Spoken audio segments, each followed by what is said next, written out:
The question of the day is, why is my first memoir entitled When I Was Puerto Rican? The book was written about my experiences growing up in Puerto Rico in the early 1950s and the subsequent move of my family to in 1961 to Brooklyn, New York.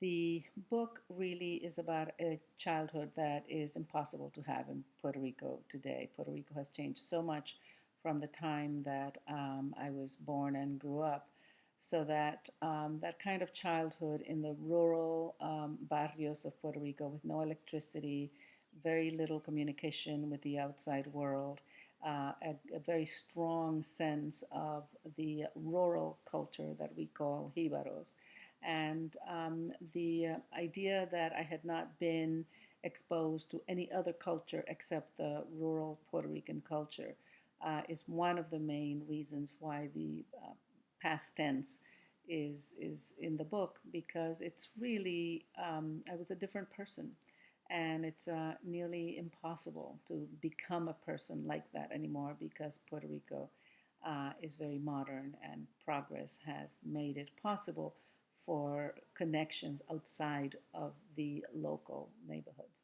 The second reason for When I Was Puerto Rican is that when I arrived in the United States, I was called a Hispanic, I was called a Latina, and I didn't understand what that meant at the very beginning of my stay here. And then, of course, I began to understand that these words are used to try and collect all the people from the Spanish language countries in South America and Central America and Mexico, and that it's a way for our leaders and for the government to keep track of huge numbers of us who have an ancestry in the Spanish language countries.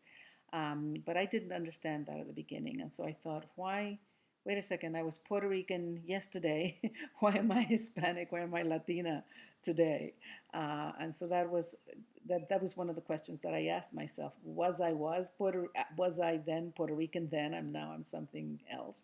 And so that's the second answer. And the third reason is that when I did return to Puerto Rico after 12 years in living in the United States, where I had actually spent half my life in the island and the other half in New York and other parts of the United States, returning to Puerto Rico was very, very difficult because the Puerto Ricans who lived there, many of whom had not left the island, did not think I was Puerto Rican enough.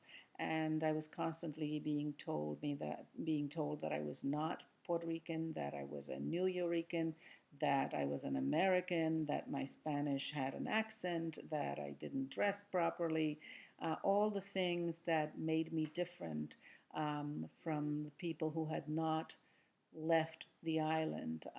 It was a very big shock for me, a very painful time for me, because I had made every effort to maintain my Puerto Rican culture, my language, the, the the connection to the island. I still had and continue to have many family members, and so whatever happened in that change was something that I didn't deliberately do. It just happened, and it was. I found it an incredibly emotional and difficult time. Also, made me angry that people would be so arrogant about telling me who I was, whether I was whatever I wanted to be, and so the title When I Was Puerto Rican is designed also to begin a discussion, a dialogue about these kinds of statements that are being made not only in Puerto Rico but in just about any place where the local people travel to other countries or other cities and then come back and they look different for the people who didn't leave.